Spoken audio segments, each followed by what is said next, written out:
had no money. I had no heat, no air. I had a mattress on the floor, and the apartment was infested with fleas. When life gets you down, you know what you gotta do? My girlfriend at the time was killed in a car accident. Just keep swimming, just keep swimming, just keep swimming, swimming. I lost my career. The show was canceled after 6 years. I was getting letters from kids that almost committed suicide but didn't because of what I did. Just keep swimming, swimming, swimming.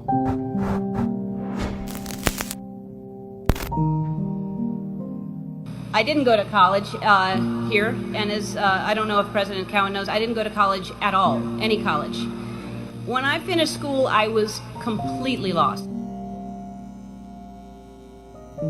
I had no ambition. I didn't know what I wanted to do. I did everything from I shucked oysters, I was a hostess, I was a bartender, I was a waitress, I painted houses, I sold vacuum cleaners. I had no idea.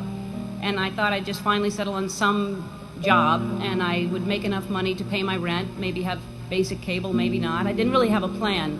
My point is that by the time I was your age, I really thought I knew who I was, but I had no idea.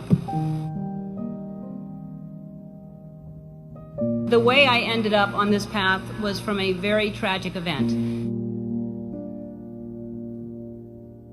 I was maybe 19, and my girlfriend at the time was killed in a car accident.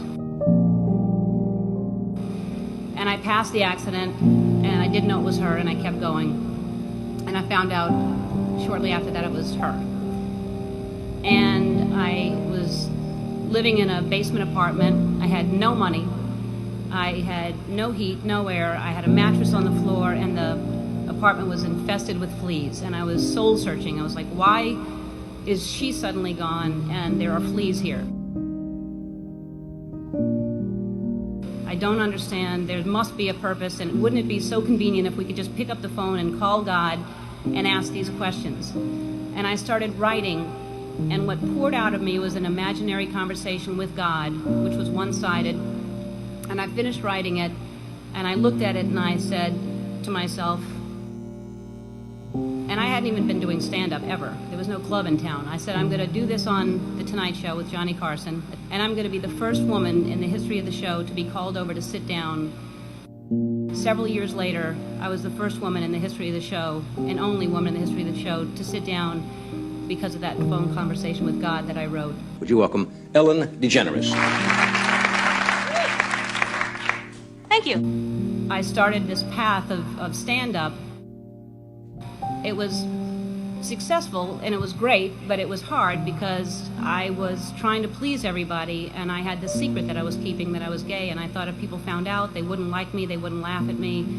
Then my career turned into, I got my own sitcom, and that was very successful, another level of success, and I thought, what if they find out I'm gay, then they'll never watch. And I finally decided that I was living with so much shame and so much fear that I just couldn't live that way anymore. And I decided to come out and make it creative, and my character would come out at the same time. And it wasn't to make a political statement. It wasn't to do anything other than to free myself up from this heaviness that I was carrying around. And I just wanted to be honest. And I thought, what's the worst that can happen? I can lose my career. I did.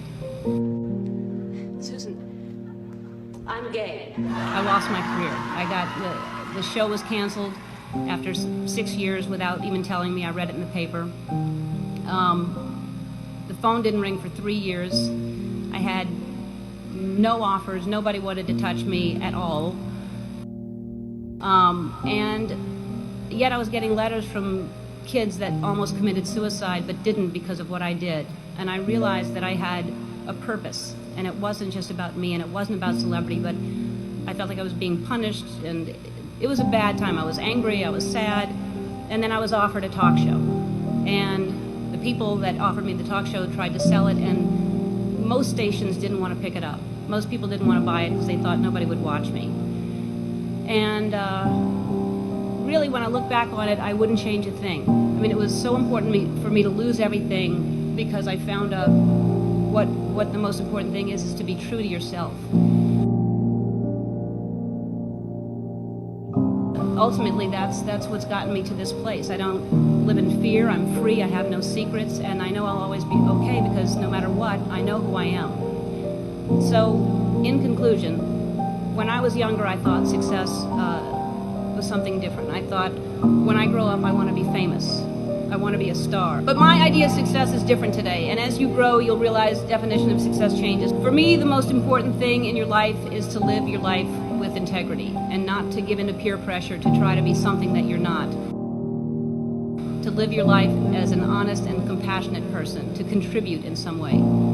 So to conclude my conclusion, follow your passion, stay true to yourself, never follow someone else's path, and everything will be fine. And I know that a lot of you are concerned about your future, but there's no need to worry. Some of the most devastating things that happen to you will teach you the most. When life gets you down, you know what you gotta do? Just keep